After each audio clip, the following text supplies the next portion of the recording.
Hey, folks. Oh, I actually have you highlighted right now. Now they can see me. Hey, folks. Steven, MTarget, here to talk about Dota 2. Had two big bits of news from the last week. And sorry we didn't do either preview or review ESL Katowice because I was busy. I don't fucking know what he was doing. I've been busy. I've been I own the Twitter account or the YouTube account anyway, so that too. I'm the one who makes this show run. So yeah, not his fault regardless.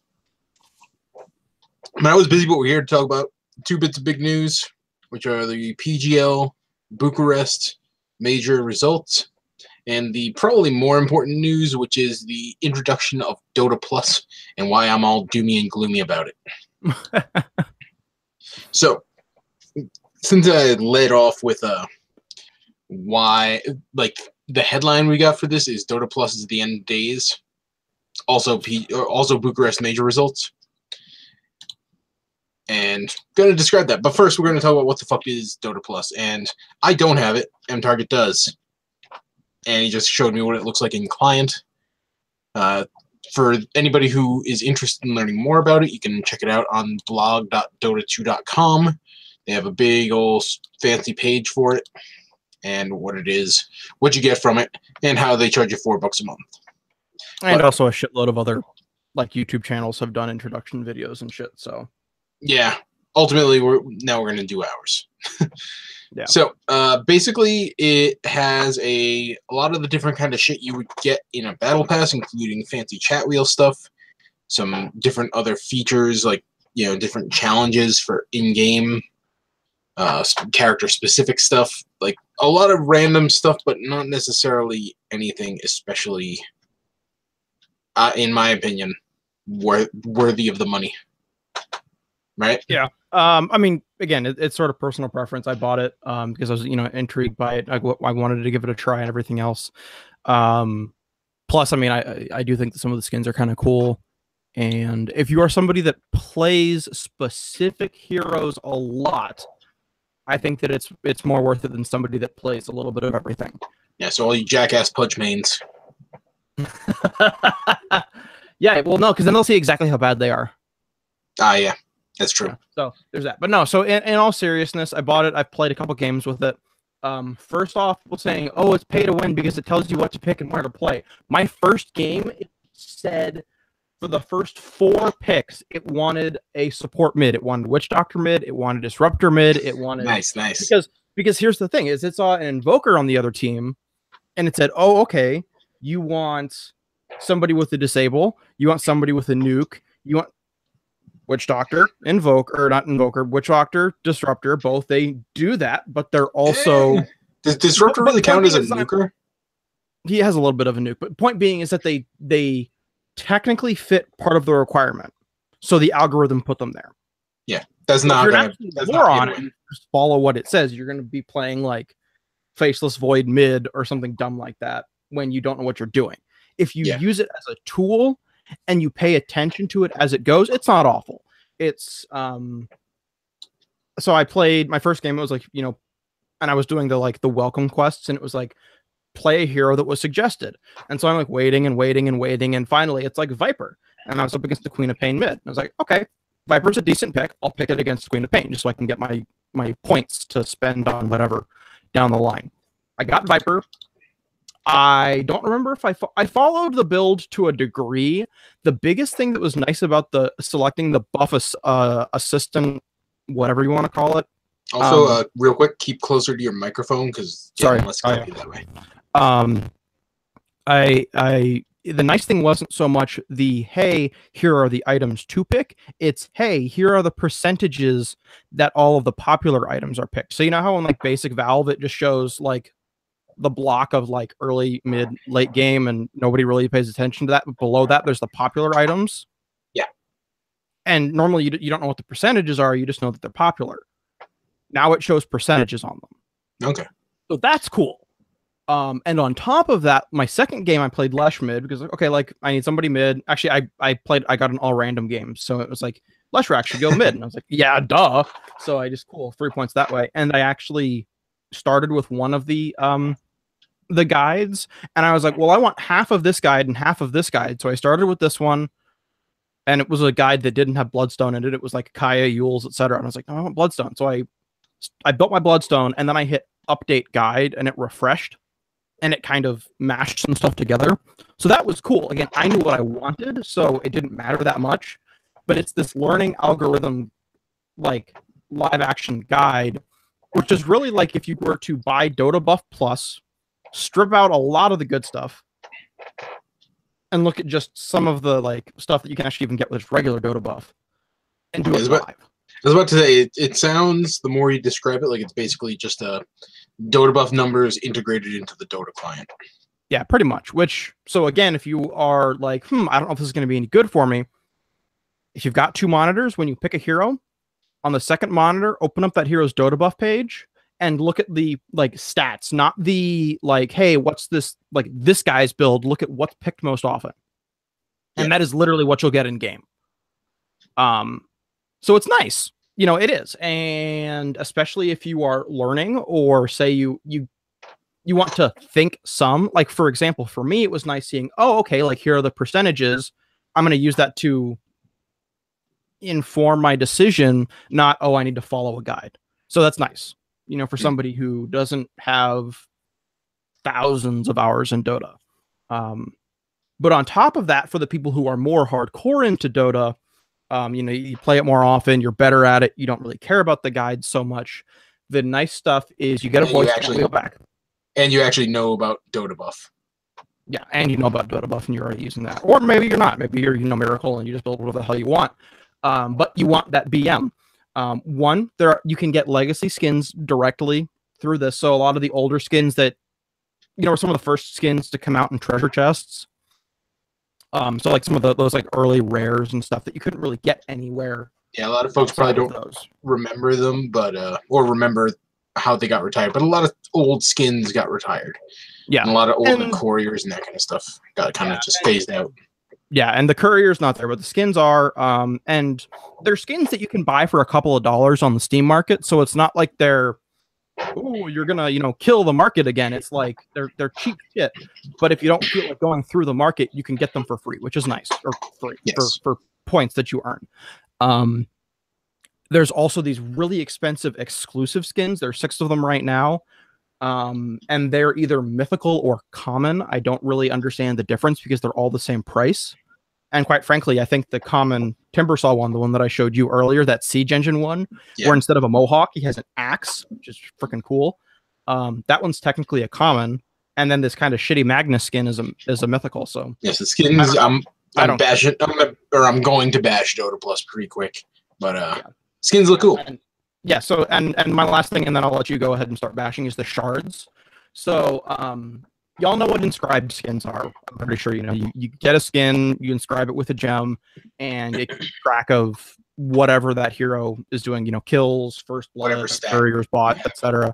The stat, and it's tracked as long as that item is on. These shards that you get track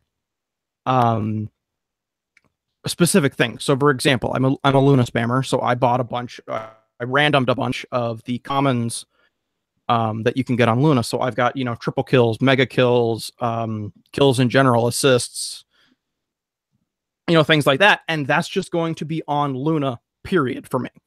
I don't have to worry about what skins I'm wearing or anything else. It's just there. And so there's that. Like I said, you can get some voice spam, voice line spam again. That's like all chat wheel shit, and some of those things that were, you know, fun with with the battle passes before. And lastly, they will be adding Battle Cup, which you can buy a Battle Cup ticket for directly, or you get 1 free ticket a week if you are a Dota Plus member. So that's basically everything that you get for it. The most disappointing thing out of all this for me is that this is replacing, if this is totally replacing the compendium for TI, Valve is probably about going to lose a lot of money, because good luck getting people to spend extra on this somehow, unless they add a lot of stuff.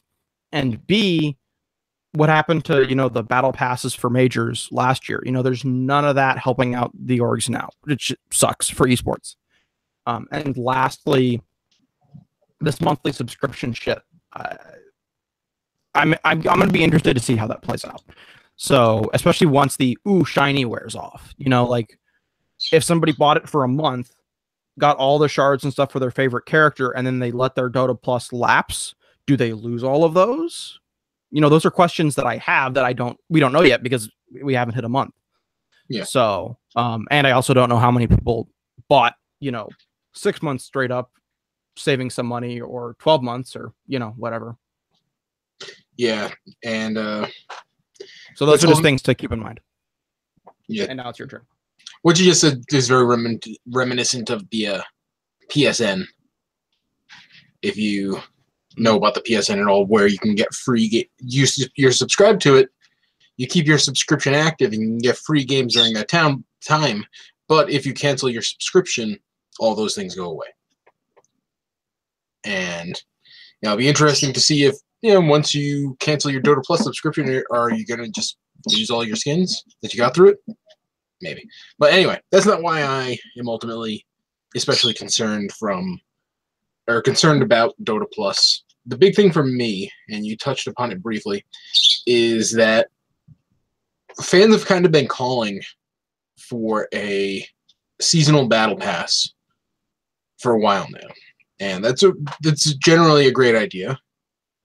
And it's something that really, really kind of the Dota Pro scene needed. And that's because the Dota Pro scene is ultimately run right now exclusively through the bigger tournament organizers that make up the Dota Pro circuit. Again, we just had the PGL Bucharest Major, run by PGL, obviously. Before that, we had ESL 1 Katowice.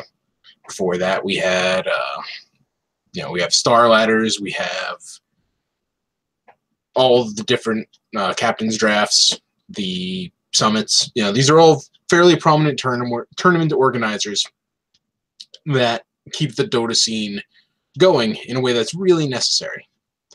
And by and large, running a Dota 2 event, I can't imagine it being especially profitable relative to other options. Yes and no. I think that in some ways, especially because Valve provides the booths, so you've got some of those costs covered. But at the same time, the booths for majors. Okay. So if you choose to use the booths, they're there. That said, at PGL at Bucharest, for example, the players were still wearing noise canceling headsets inside because they didn't take, the 2 weeks to set them up to actually be fully noise canceling. They just set them up as booths that were quieter. Which again, totally, I'm not going to go one way or the other on that. Valve spends way too much money on the international, quite frankly, in a good way. But they spend a lot of money to make those things perfect once a year. So, for an event that's going to be 2 days, of course it's going to be, not, you're going to find nuances like that. And that's fine. Hey, it's better than League of Legends where they're in a dedicated spot for 8 months out of the year and they still haven't learned how to set up freaking soundproof booths. That's don't get me started on Counter-Strike soundproofing either. But point being is that the tournaments are there. They get a little bit of help from Valve, and whether or not there is, lucrative as Counter-Strike, no, but Counter-Strike's also got disgustingly dumb viewership. It's also not as expensive as setting up a Battle Royale event because you've got to have 100 computers, or 64 computers, excuse me, at any given time running. So, but again, it's not, it also isn't pulling those numbers either right now. Yeah, I was about to say, the big thing is that Dota doesn't really pull bananas numbers for, a random minor or even a random major at this point. The viewership isn't there, and when you have basically Valve saying that if you want the Bucharest Major to be the Bucharest Major instead of the Bucharest Minor, you have to put up $500,000 in there is that just in prize pool money, not counting all the other, actual event hosting the event, and then if you're making it in front of a live crowd, renting an arena, all that kind of shit. It's a lot of money. The viewership just isn't there, And that was fine back in the days when there were compendiums that you could sell through the client and tickets to view the games through the client and other different ways to monetize your tournament through the Dota 2 client. And we saw, the original DAC ended up having like a $2 million prize pool plus, just because the compendium they sold for it just went completely insane in terms of how many people bought it. And those just aren't available right now. And people had been like, people on Reddit, people on Twitter, people who just play the game really missed the battle pass, and the seasonal battle pass was supposed to be the thing that made that all okay. Yeah. And presumably we're just not getting it now. I mean, I would like to hope, again, this is me hoping, it's not here, there's no evidence that it will be here, that this Dota Plus, because they mentioned there being some seasons or some shit involved with it, because you get the seasonal terrain now, I forgot about that, and you get a couple other things. Which I loathe terrains that aren't default. I mean, I don't mind them. Anyways, whatever. Moving on. Like terrains are, we could literally do like a show just on cosmetics and terrains and all that shit. But yeah. Point being is like, yeah, things that you would have gotten with Battle Pass, sure, you get with Dota Plus, but there's still a lot of other interaction that we got with this that I'm not seeing yet. Maybe Valve offers an opportunity for, say the last quarter, say April, May, June, July, or June or May, June, and July. They've put some, what's the immortal? They put some immortals in the shard shop as like exclusives for like the events or something, and you can either bust your ass to grind through challenges and earn them because they're 100,000 or 200,000 or whatever, or you could buy shards straight up, and purchasing those shards would go towards paying for the majors or paying for TI or something like that. Like if they add that shit, cool, great, like we're going somewhere. But none of that has been suggested, and we have no reason to think that Valve will actually do that, especially with the amount of time and money that we know they're investing in Artifact right now. Yeah. So I would not be surprised to see them give Dota a bit of a backseat for a little while Gabe is currently fawning over his new baby. Yeah, I mean, just generally, like I said, you needed to keep the pro scene going, and we've also covered all the different other small bullshit that's happened throughout the year. Just in the first 6 months of the actual Dota Pro circuit, we've had so much dumb shit already. Between the Galaxy Battles Major getting blown up by Valve, between all the Go ahead. I was going to say, I do think that some of this stuff isn't just on Valve, though. I think that a lot of it's on Valve, but I think that there is a lot that is also on either players or tournament organizers. So continue, but I'm just going to put that out there at the beginning. Yeah. What was the other? Oh, yeah, with ESL Genting, I think it was, where everybody freaked out because it was on Facebook instead of Twitch, even though you could still watch it through the Dota client. Well, they freaked out about it with Katowice too, but by the time Katowice came around, Valve had issued their horrific ruling on all of that bullshit. Yeah. And people started going, hey, I can go to live.esl-1.com, watch it right there, and have high quality streams 90% of the time. Don't have to deal with Twitch chat. Don't have to deal with logging into Facebook. Cool, done. That was literally what I did every single day I wanted to watch Katowice. And also, by the way, to all of those pros that think that they're amazing at casting Dota, yeah, God, you're fucking awful.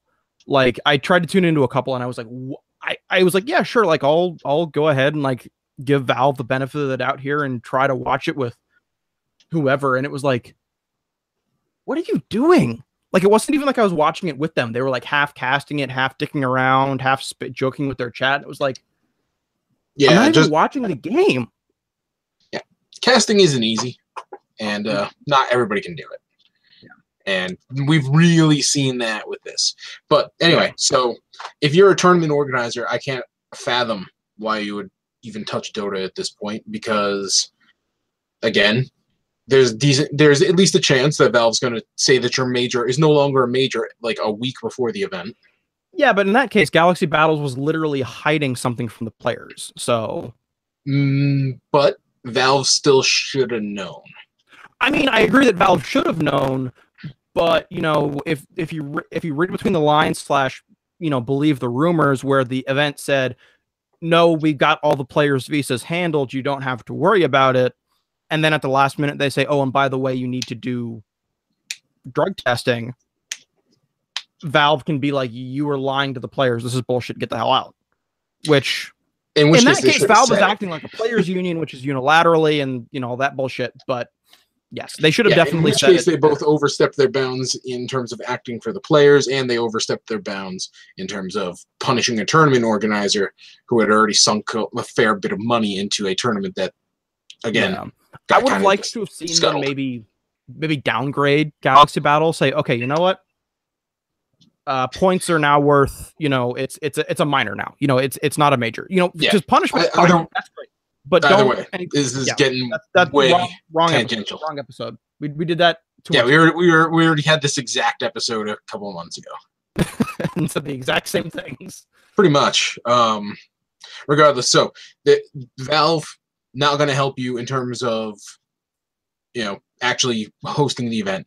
Valve, decent chance I shouldn't say decent chance. There's a chance they might say your event is no longer a major. They are going to defend people who are, stepping on your intellectual property by saying that anybody can stream your shit as long as they basically, do whatever. And the fan base is just kind of generally not accommodating. That is very true. Yeah. That is so true. You got all this going for you. And on top of that, again, the actually running a Dota 2 event is already so expensive because of how big the prize pools have to be. And then you add to that how there is now still no option in terms of monetizing your tournament in client, which was a big, big thing just a few years ago. And if you're a tournament organizer, I don't see why you would want to even touch Dota. I agree. And also, Dota's one of the few, I don't want to say one of the few, but they were the first tournament series where the players tournament series, the first pro level games where the pros got together and said, we will not compete at your event unless you have XYZ. The computers need to be able to run Dota at not ultra, but it was like medium or high or something at 144 hertz. You must be providing 144 hertz monitors. Those things, which especially a couple of years ago, a lot of the smaller organizers were like, wait, what? You want what out of us? Now, obviously, Counter-Strike pros have said the same thing. And that's going to continue to be a thing. But, Dota players are a little exacting about what they expect when they come to an event as far as equipment goes. You can't half-ass in that area at all. Yeah. And yeah, long story short, Dota Plus kind of just, again, there's no reason to think that any of this money is going to the tournament organizers, and they are more necessary than ever in terms of keeping the Dota Pro scene going. Valve isn't hosting, the Manila / Shanghai / Boston / whatever major. Those are gone. You need the ESLs and the PGLs and the Perfect Worlds and all of them to keep this thing going. And the fact that they are now not necessarily actively siphoning money away from the tournament organizers, but even then, they are actively supporting it. They aren't. But let's say they introduced like a battle pass, just bam, right today. Yeah. Like Dota Plus still kind of siphons money away from that. That's fair. Or again, like I said, because they said that the Dota Plus was supposed to replace it. If they had said yesterday, actually, let me pull up the exact blog post here. I'm gonna put it over your face so I can. Yeah. Blog.dota2.com, introducing Dota Plus. Dota Plus is an evolution of the Battle Pass. In the past, we released two types of Battle Passes, one that revolved around the majors and one around the international. As a result of the recent introduction of the Pro Circuit, we replaced the Majors Battle Passes with a new type of service that doesn't depend on a specific start and end date, and one that we can continually add features and content to over time. Excuse me. So what that tells me is that we're still going to have a compendium or battle pass or whatever you want to call it for TI, that this is going to compete with a little bit, because if you were spending money, you know, I don't know how much overlap there's going to be there, but two, it straight up says this replaces that. So unless we change our minds, and that certain. Nope, he just disappeared. He'll be back shortly, but yeah. I closed the wrong tab. My bad. It's okay. Let's finish your thought. My thought was that, I mean, again, they say that they will actively, you know, change and whatever, but they don't say. But it's Valve. Like you have no idea what that could be. So there's a lot of questions for me around that. I mean, just in general, every step Valve has made since the introduction of the PGL sponsored or PGL hosted majors have kind of been to steer or to take control away from tournament organizers and then kind of funnel money back towards Valve from that. And if Valve wants to take money back and put up more, you know, if Valve says, you know, let's say next month, or, you know, they'd say that they run this for a month or two and they go, okay, you know what? Yeah, we need to support the majors and minors more. And they say for all majors and minors, not only will we be contributing half of the prize money, we will also be contributing half to a quarter or whatever of your production costs. Right. Cool. But they're not going to. Yeah, but I'm saying that would be like cool, awesome, great. Valve, if you're watching this for some insane reason, do something like that. You know, if you're going to be taking money and taking control back, that means that you also need to start putting in more responsibility and putting in a different kind of effort. I don't want to say that Valve isn't putting in effort, but I think that they need to put in a different kind. I'll say that. I mean, like, the Dota Pro Circuit is a phenomenal idea that's been kind of made stupid just because of how half-assed it's been. I mean, if you wanted to, the framework in terms of franchising, you know, the big thing in esports is franchising right now between the Overwatch League and the LCS. And Dota is stunningly well positioned for that. Oh yeah. I mean, the DPC is really well executed. It draws on a lot of different international sporting kind of structures, with particularly Olympic stuff. It's very similar to how you would say qualify for the Olympics in freestyle wrestling, and that's great. I love it, but man, Valve needs to actually, you know, they need to make this run smoothly, and they have really actively not done that. And before that was the major era with, again, the PGL held majors in Manila, Boston, etc. And those all kind of just like nudged away all the other tournament organizers like ESL. I mean, not just with the Boston major, but just generally. It killed off a lot of potential. Again, the term I used back when they first introduced the DPC was that it was kind of anti-competitive, not necessarily in an intentional way, but in a way where they definitely did force out a lot of other people from that market of hosting Dota 2 events. And man, they're not fixing that with Dota Plus, and they really need it. No, I agree. It's just, it is funny because we've been saying the same damn thing, which shows us that Valve, once they get started on a path, build up some momentum. So again, unless something big changes, or, you know, there's something that we missed coming, who knows how this is going to go. I have a feeling it's going to go. And I mean, the thing is, like, there are 10 tournaments left in the DPC before the international. Yep. And, you know, that doesn't include like WESG, which is the next big-ish Dota tournament, I guess, kind of.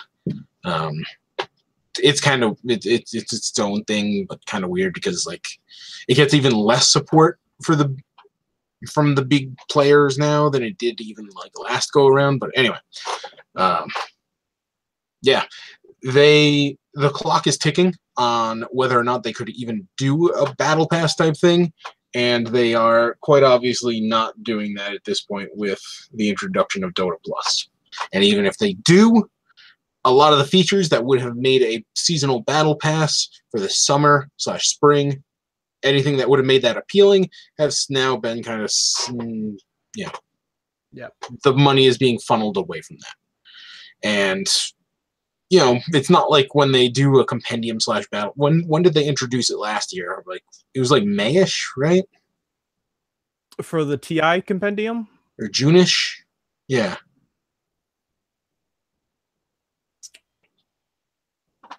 Sounds right. It was a fair bit away.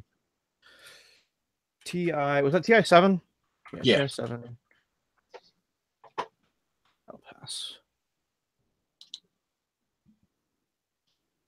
That'd be easy enough to find on the actual Dota 2 blog. Yeah, so we're probably going to get the actual international battle pass. It was released on the 4th of May. Holy shit. Yeah, okay. So yeah, we're about 2 months away.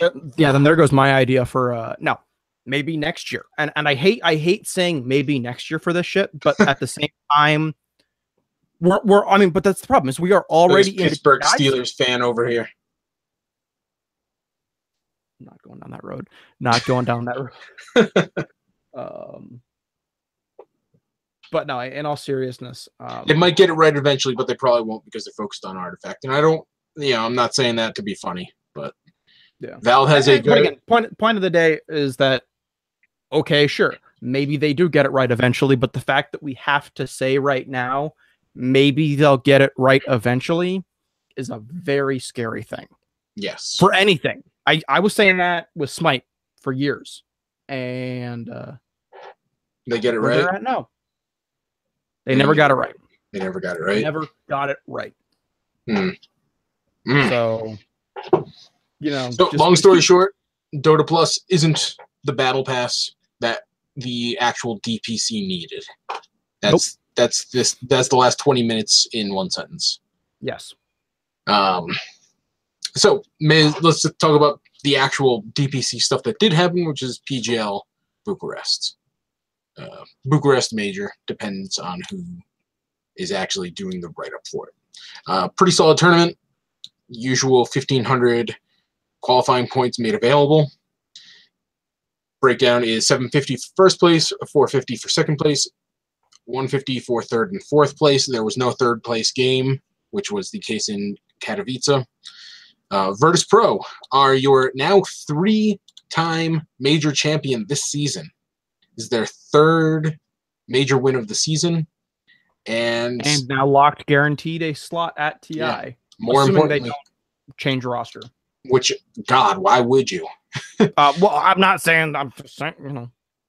Granted, I could have said that a month ago, and they got rid of Lil and put in Roger. So, and they somehow look better. And they somehow look better, which is pretty impressive because they were already winning a lot of shit. And yeah, so they are your first qualified team for the international, and now there are just 7 more direct invites left, which, again, 2 of them are probably going to be earmarked to Team Secret and Team Liquid unless things really go sideways, which you never know with Team Secret. And generally, if you're one of those other teams, you got to start putting points on the board. But anyway, VG Gaming J Thunder took second place, which really came out of nowhere. Yeah, really did. And not However, only that, they looked like shit in the final. Well, I don't know if they looked like shit or if they just got dismantled because of how good VP is. That's the problem. That is a discussion worth having, but they jump from being unranked in the DPC. They had just 45 points to their name from when DDC was on LFY. That was all the DPC points they had, and they jump directly into 6th place off the 450 points ahead that they get from this. And yeah, that really goes to show how important these majors are in terms of getting yourself into position to qualify for TI 8. 3rd and 4th place, no real surprise, Newbie and Team Liquid. They both get 150 points each, which basically helps them to further cement themselves as top-tier teams. They're already, I believe, third and fifth place respectively, and they, again, get an extra 150 points. Just goes to help. Also on the tournament, we had a Swiss-style group stage with Optic Gaming, TNC, and Evil Geniuses making strong runs in addition to the usual roundup of Virtus Pro, Team Secret, Team Liquid. EG looked generally solid, but ultimately got burned by having to face Team Liquid in the first round of the playoffs. They dropped 2-1 in the series, and ultimately were sent home from that and fell short of having any DPC points from it. TNC, meanwhile, got brought back to earth, but looking pretty solid with their going back to having an all-Filipino lineup. Got rid of 1437 in the last shakeup of rosters. And Optic Gaming had an impressive run in the group stages and then got kind of shit-kicked by Virtus Pro, which you can't blame them for because Virtus Pro really looked good here. Yeah, this was a reasonably good argument for, oh my god, why single elimination? Also, oh my god, why blind draw, randomize, etc. But the blind draw randomization is really the only way to sort of do it. I mean, there's complications, ways that you can kind of get around that, but and if you want to go look at Knoxville screaming his head off on Twitter for a while about all of it, go do that, because he was plenty angry about Swiss and some other formatting stuff. I don't know. For me, there was a lot of complaining. When you look at an event after the fact, it's like, okay, judge whether or not single elimination was good for the event, and just on the whole, did the event feel competitive? And okay, single elimination, yeah, that sucks. That's something that needs to be handled. Do I think that the event was competitive? Yes. I think single elimination kind of sucks. Who are the top 4 teams in Dota 2 right now? Virtus Pro. Mm-hmm. First place. Liquid. Third place.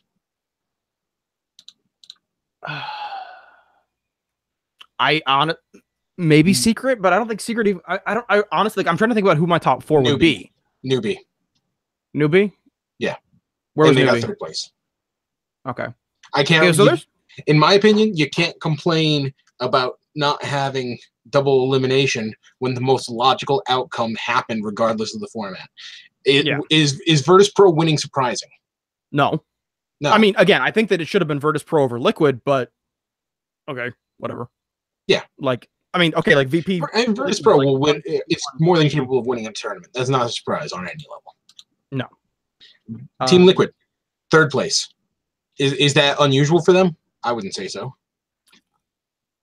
I think that they maybe could have taken second with double elim, but that's about it.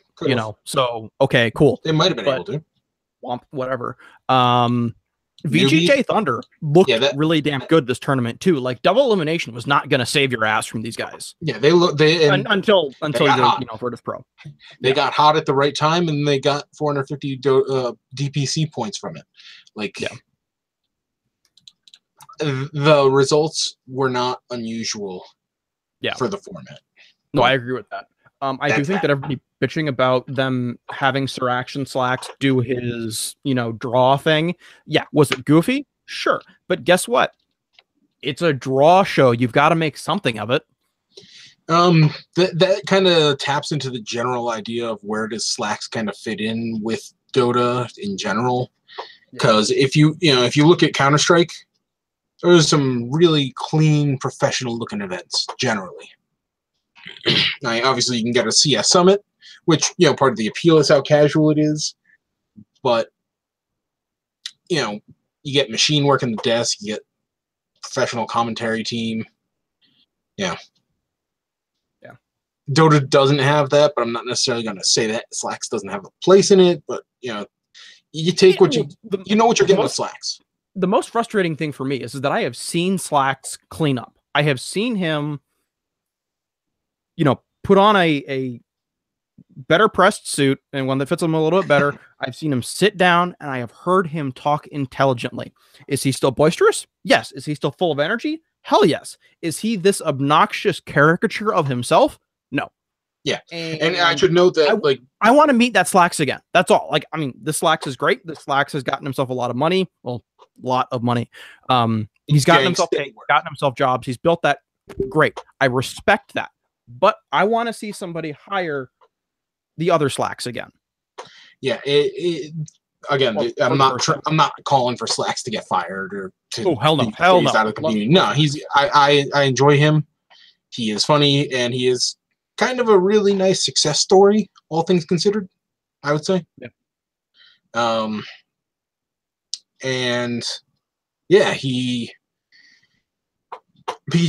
but by hiring him in the role that PGL did, it just made it feel like a kind of cheesy event when it was really a pretty prestigious event. And that's a choice that they made. I don't necessarily agree with it, but yeah, ultimately PGL Bucharest Major, whatever, was pretty darn good, I would say. And yeah, that's in terms of the actual show itself, that's what I would say. It was pretty good. Yeah, no, I agree with that. And I wasn't able to watch that much of it because of work schedule and stuff. But what I did watch was enjoyable. Yes. So yeah, my only complaint right now is the fact that I can't be a full-time Dota 2 watcher. To be perfectly honest. Yeah, but that's life. Yeah. Plus, I mean, even if you had no fucking job, you're not going to be a full-time Dota 2 watcher because you get these, what time is the DAC going to be on? Chinese time zone? Yeah, really fucking early is the answer. So, I mean, I wouldn't want to be adjusting my sleep schedule on a basically week-by-week basis based upon where the Dota circuit is going to be that week. Hey, guys, if anybody wants, I am more than happy to do the job. My business email is attached to my Twitter. I accept all forms of payment. We can work something out. Yeah, he's on board with the whole crypto thing. I will accept almost any form of payments. But no, in all seriousness, like, I mean, if somebody really wanted to pay me to, like, watch Dota and report on it, hell yeah. Well, there was that BTS job. Yeah. You were looking for, like, a Southeast Asia time zone social media person? Yeah, no, I did not apply for that. You could have. And then you could adopt an inhuman sleep schedule like me. Yep. So man, like there was no UFC event this last weekend. And I woke up at fucking 8 a.m. this morning. How crazy is that? It's incredibly crazy. Yeah. But anyway. So Dota Pro circuit, as it stands. Virtus Pro, first place, qualified for TI7. And qualified they put some extra on it. They only needed like 6,000 points. I think there was like 6,080 something points to qualify for TI7. They got 7,200. Yeah, they didn't massively, but they did. They cleared it with a bit. And the thing to note now is that for every set of points that they take out of a major or a minor, that's going to decrease the amount of points required for the next team to get in, because there are these points that are effectively going into a bank that isn't needed for qualification purposes. Obviously, it matters for their seeding going into TI, but beyond that, it's going to continue to lower the threshold. Yeah, and should note that they are invited to pretty much, I think, every remaining major that's been kind of if you want to be considered competitive as a major, you better be inviting them. Well, I mean, like if you're Virtus Pro, you can start turning down events. Like you're well, that too. But I'm just saying in terms of the invitations being sent. But yeah, like DAC, they're going to DAC. I think they're going to be going to ESL. What is it? Birmingham. Birmingham. Yeah, Birmingham. Yeah, I think they've already been invited to that. Yeah, they're going to get direct invites to every major from here until the end of the season at this point, and into the next season. Yeah, deservedly so. Oh, yeah. And any points that they win are going to be taken off the board, which means that is beneficial for anybody that's currently in the top 8 and very, very bad for anybody that's outside of the top 8. Yes and no, because I think that there's still enough points left on the table that if somebody gets really hot right now, who's just outside of, hang on, let me pull that up. Yeah. So the first place again is Virtus Pro. Second place and third place are Team Secret and Team Liquid. Team Liquid in second, Team Secret in third. Very close in terms of points. 4,600 versus 4,200 for either team. Then Newbie and Vici Gaming. They've been kind of jockeying back and forth over the last month or so because Vici Gaming has been getting into a lot of second place spots and then not winning first place, while Newbie just squeaked ahead of them with 15 points, just 5 points per player difference, and that's off of their third place finish in Bucharest. Then from there is, again, Vici Gaming J Thunder, who took a huge jump up the rankings from the very, very bottom of the standings of teams who had actual points on the board up into 6th place from the 450 a whack they got for second place in Bucharest. Then Navi, who basically got gift-wrapped a spot in the top 8 because they had a kind of shady deal where they received Lil from Virtus Pro in exchange for Roger. And then 8th place is Mineski, who really started the season off very, very, very hot and have cooled off really hard since then. Yeah, and so to note here, in my opinion, because again, this is assuming that Valve is going to invite 8 and then have 8 slots for qualifiers. I don't remember if Valve officially said that. Quite frankly, I don't believe anything that Valve says up until the day where they put up the official final. Yeah, and even then, I don't believe it until they show up at TI. But then you've got EG, OG. Honestly, everybody in the top 16 except for maybe Immortals, I think still has a very good chance of making it into the top 8. And the only reason that I say I don't know about Immortals is because they only have a whopping 90 points, which is from MP, Febby, and Dubu. Their other 2 players have 0. And those guys all scored them it was 3rd place at a minor somewhere. So they would have to win big. But EG, OG, Fnatic, LGD, TNC, LGDFY, and Complexity, all of those teams are competing enough in the final 53% of the points that are being allotted to bust into the top, assuming that they have some amazing runs and knock out some of those teams in the top 8, which I think is very doable, especially because Mineski's been playing so poorly. Quick aside, LFY is no longer in the running for that because they changed their roster. They recently bumped out Ohio. Oh, that's what. Yeah, actually, I just saw that there. Yeah, they bumped out Ohio and brought back In Yao, I think. Yeah, or Inflame. Inflame. They brought back in Inflame, and yeah, because of that, they are now going to have to. They basically got EG/secreted circa 2015. They're going to have to work their way in, or 2014. They're going to have to work their way in through the open qualifiers, which they have a decent chance of doing because they are a very good team. Yeah. But yeah, and like you mentioned, all those Evil Geniuses is good. OG is EG and OG. I could see them winning any given major. I wouldn't bet on them to win it, but they've taken wins off of Liquid. They've taken wins off of Secret. They've taken wins off of VP. They can do it. It's just a matter of getting hot enough for long enough that they can get a major win. And if you take first place in a major, even this late in the season, you jump directly into 4th place. Yep. Again, Virtus Pro got 750 points ahead for taking first place in Bucharest. Right now, Newbie, who is sitting in 4th place, has 725 points ahead. So, like I said, one win, one first place finish at a major will jump anybody, any given team. If you're Animal Planet, if you're a Fnatic, if you're Immortals, if you're any of them, you get into 4th place with one major first place finish. So, and crazier things have happened in Dota.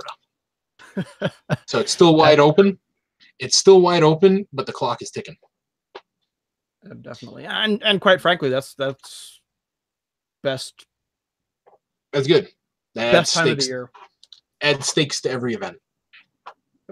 And on that note, we got a lot of events in March. GESC Indonesia is, I believe, this weekend. It's happening right now, I think, actually. 3:15, so in a couple days. Technically not happening, but there was some stuff on last night for it. Fun fact, Red Eye is managing the event. He is in charge of all of the behind-the-scenes work. He is not, he set all of this up, is my understanding, via Twitter. So he's not obviously, he's not, hosting or on the panel or anything like that, but he is involved in the event, which I think is cool. I like to see it's good for him. Folks do other stuff. So hosting, that'll be Shiver, instead of, as I said, Red Eye here. Participating teams, EG. And so again, this is a minor. So this is important for EG, Fnatic, VGJ Thunder, and Na'Vi, because those are obviously teams that are in the top 16. But then the other 4 teams that do matter because they're still playing at a major are Rex, Regum, Kyon, QEON. The Indonesia-specific qualifier for this tournament, and you're probably not going to hear from them again. It's a great idea. Yeah, and quite frankly, if you're doing a live event, hilarious if these guys do really well. If you're doing a live event, it's a really good idea to have actual local flavor competing. Yep. Then we have Digital Chaos, who it'll be nice to see them again. They've had a lot of transition issues between the org changing hands. Yeah, initially they were Animal Planet. They got signed to Iceberg Esports. Iceberg Esports is a Canadian group that ended up having some issues with their Counter-Strike team, who ended up dumping their team and then also dumping Animal Planet. And they have just recently been signed by Digital Chaos, which is a kind of funny reunion for Aoi and Digital Chaos. He was on the original DC team. Yep. Now, something that is interesting, though, is that Kidtrack was also replaced by Stan King 7 days ago. I don't know if that's a sub or a full-time thing or what. It will be interesting to see how that impacts their ability to earn points. Obviously, they can still hold points and take them out of the pool, but whether or not they actually can do anything with them is up to Valve. And how, again, the nuancing there works. In terms of previous examples of this, I think there's a 25-point penalty or 25% penalty on any points you earn. Assuming that he's a sub. Yes. But again, I don't know if this is a sub replacement or a full replacement. So that's just something to keep in mind. Infamous is playing, so hey, I'm always happy to see South American teams, however they play. And then lastly, we have the Final Tribe, which is a really weird, because it's Nox, Era, Jonathan Pham, Pablo, and Hanskin. So a lot of those are names that we know. It's a Swedish stack. Yeah, it's a weird Swedish stack that's not Alliance. But sort of is Alliance. But sort of is Alliance, because they're all ex-Alliance players, and they're all Swedish, but it's not actually. Except for Pablo. I don't think he ever played for Alliance. Nope, Pablo has never. Oh, wait, did he? Yes, he did. Oh, you're right. He did. He played for Alliance for like 3 months in 2017.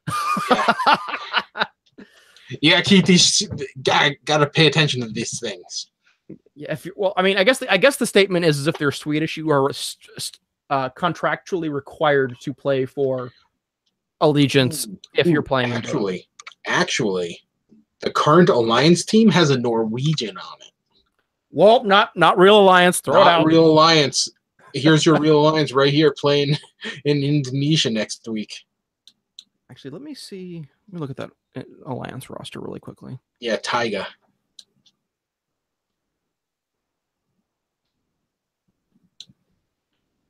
Taiga is... they're still mostly Swedish. It's okay. Mostly. And he's from Norway, so it's next door.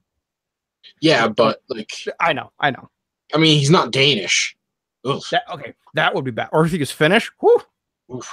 Well, mostly Danish, because like Sweden and Denmark have a lot of killing each other history. Yeah. This is very true. To be fair, most Scandinavian countries have a lot of killing each other history. But I think it's Sweden and Denmark in particular. I think they have like the world record for most times declaring war on each other or something like that. Yeah, but both of those Yeah, but now we're getting into really cool random ass old history. Sweden, the reason that nobody fights Sweden anymore is because back in the 15th and 16th century, Sweden literally would just declare war on anybody that looked at them the wrong way. They would invade, kill a bunch of people, and leave. They wouldn't even like take anything. Yep. One of my favorite like random facts when I was studying medieval history. Yeah, Gustavus Adolphus invented the combined arms idea and kicked a lot of ass with it. Yep. Anyway, Final Tribe is your real Swedish team. That's the real alliance right there. And yeah, this is going to be important, once again, to get serious, for Vici Gaming J Thunder, who will be looking to prove that they didn't fluke their way into that second place finish. It'll be important for Evil Geniuses and Navi, and Fnatic as well, who are all kind of like on the fringe of the top 8. Some in, some out, but all of them really needing some points. Then from there is Dream League Season 9, which is another minor. And usual roundup of teams in Secret, Liquid, OG, Empire, Newbie, Fnatic, Immortals, and Pain Gaming. And all of them, really big for Immortals, because goddamn, they disappeared for a long time. And then again, Liquid and Secret going to be looking for any points they can get to get themselves into Virtus Pro's spot, getting the guaranteed direct invite. And OG and Fnatic, once again, on that fringe of the top 8, looking to kind of get some points just to seal up a spot. Then from there's DAC. Then from there, we get into the real, international is coming up. Get your shit together kind of situation. Anyway, that's the episode, I think. You have anything else you want to talk about? All right. All right, so like, comment, subscribe. Leave a comment on who's going to win GESC Indonesia. There you go. There's your thing to talk about in the comments. So everybody have a great week. We'll be back eventually. We both have jobs, so we'll see how it goes. But yeah, like, comment, subscribe. Have a great weekend. Or week. Have a great week. And then a weekend. Bye.